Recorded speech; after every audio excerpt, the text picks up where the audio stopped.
Hi everyone, how's your weaving coming along? I'm going pretty well. I've done 27 inches so far, so I've got another 10 inches to do. And I'm really glad now that I put this eyelash ribbon in here because I'm really liking how it looks.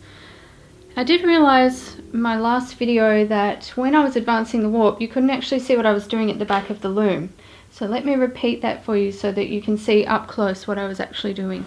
So when I've woven up a bit of a way, and I want to bring the warp forward so that I can keep weaving, I reach to the back. Now this is on my right hand side, your loom may be different, and I take this break off here while I'm holding on here. So if I let this go, it's going to shoot forward because it's under tension.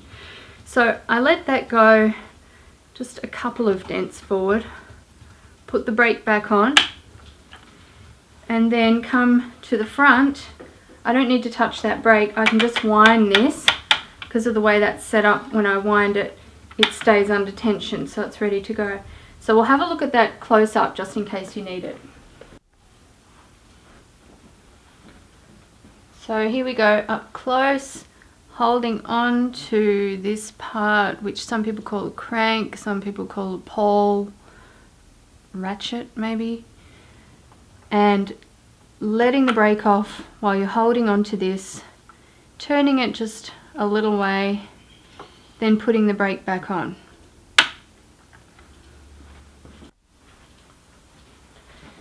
And then coming down to the front end and simply winding that one towards me until I've got the tension right, till I'm happy with the tension.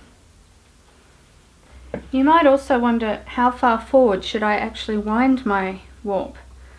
Well, I wind it so that I've got plenty of the work, the weft that I've already woven, still in front of me, but plenty of room to pass the shuttle through.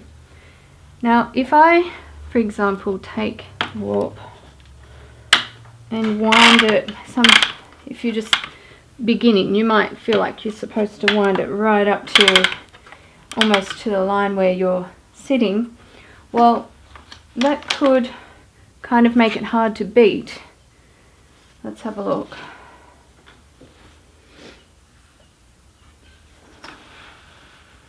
When I'm bringing the beater forward, see how it's nearly touching this beam here? It makes it hard to kind of get an even beat, and it's not really comfortable to weave either, because if I'm sitting right in at the loom and I'm kind of beating like this, it's not all that comfortable. So that would be too far forward in my opinion. So I can just loosen that and take it back again.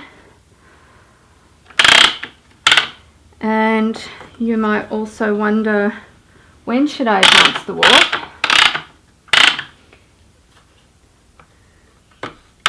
Well, if you advance the warp often, it really helps you to keep good even tension.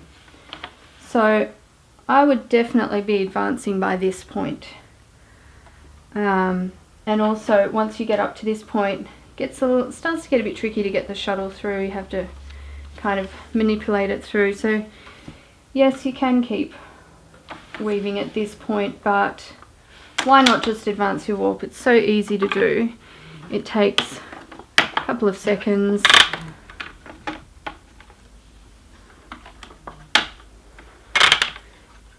And you can bring it to wherever you're comfortable with, as long as it's not down too low or up too high.